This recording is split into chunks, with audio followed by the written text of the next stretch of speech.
está dirigindo o meu esposo, né? Que eu acho que é pior ainda. Isso é um livramento. Nós estávamos vindo e estava chovendo. Então o filho fica meio embaçado no carro, né? E até meu filho estava atrás, ele se assustou bastante porque pegou na perna da menina, né? E nós fomos descer desse dia e ele não viu porque estava no lado cego dele. Eu tinha visto, só que na hora não deu tempo de falar.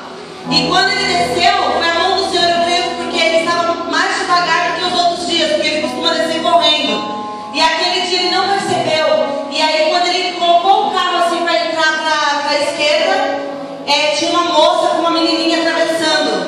E ele não percebeu e pegou na perna dela. E na hora eu só falei, meu Deus, e agora? E elas eram evangélicas também. E na hora eu desci do carro, eu falei para ele, mano, aconteceu alguma coisa? A menina estava chorando, né? Eu falei, Jesus, coloca as suas mãos.